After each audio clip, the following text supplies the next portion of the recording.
if 80 to 90% of the persons in Rivers State are in support of Similai Fubara, it concludes, therefore, that when 2027 election comes along, whether Fubara is in PDP or not, those people will vote for the president of Nigeria if Fubara says they should vote for the president of Nigeria. So when it comes to Rivers State, I can't speak for another state. When it comes to Rivers State in the Niger Delta, the president should have no fear.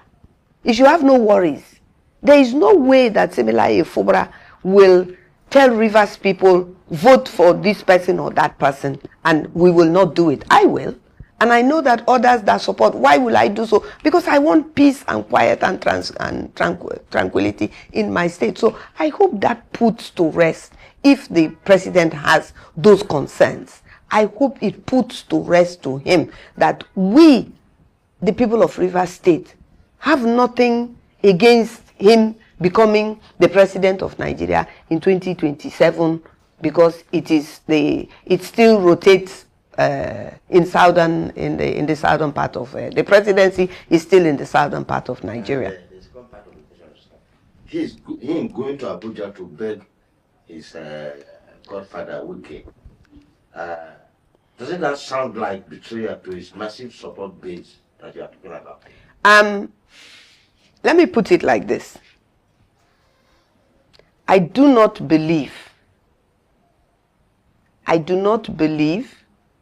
that there was begging as it is being put out in the social media. Now, these are politicians. I'm not a politician. And kneeling down is not part of the culture of Rivers State people. And Christians, majority of Christians, find it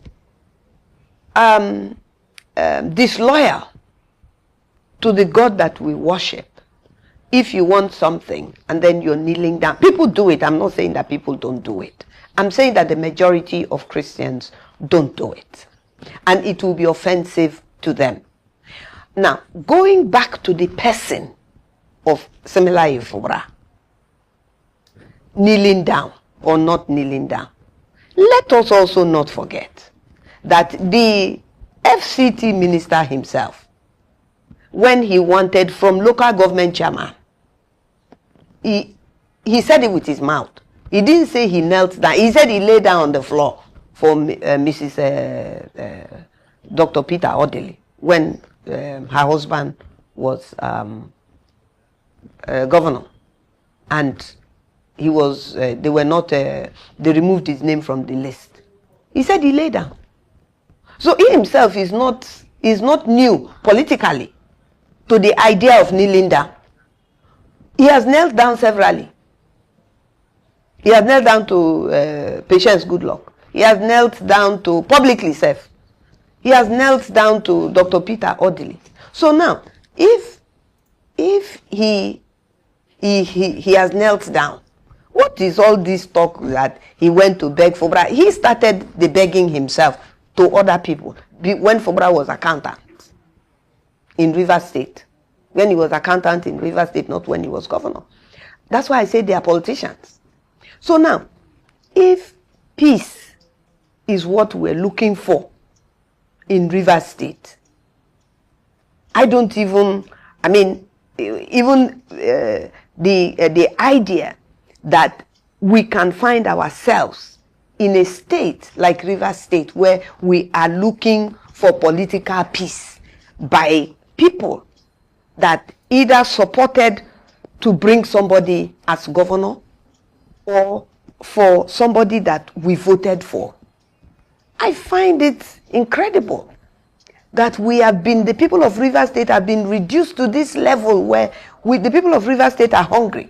People are not being paid. Hospitals are not functioning well. Education is not going well after Fubara was removed. And what supporters of the Federal Capital Territory Minister is now talking about is that Fubara is kneeling down to him. Is he God? the people he knelt down to, were they God?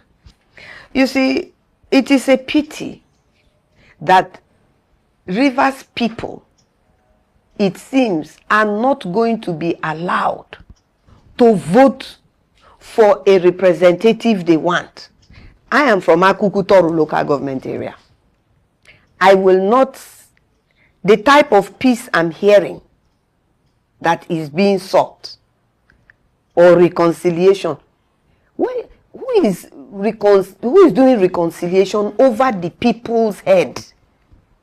Are the people, if it's reconciliation, should the people not be involved in reconciliation? We are the people that are the victims. We are victims. So we should be involved in the process. Why should I not be able to choose between an APC candidate in my local government if I believe that he or she is better going to represent me at the state assembly? Or why should I not choose a Labour? Or why should I not choose a PDP person? Why should that right be taken away from me? Why am I now hearing that the allocation of representation will be shared? Shared by who? I'm the one who's supposed to be voting for somebody to emerge to represent me in the state assembly. Why should I wake up and hear that somebody I know that is incompetent, for instance, is the one now going to represent me at the state assembly? Because if that is what reconciliation means, then I think we have, politically, we have turned the right, the democratic and constitutional right of the people on its head. And that, I do not believe, will take Nigeria anywhere. But if that is what is going to be agreed to, and it ends up being in the interest of the people of Rivers State, then that is what the people of Rivers State would have accepted. Then it will stand.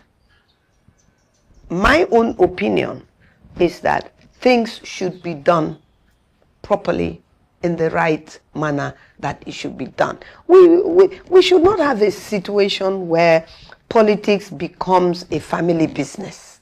We shouldn't have a situation where it is now the right of a father to impose his son or his daughter on the people of any state. But if you begin to look, that's what's happening politically, not just in Rivers State.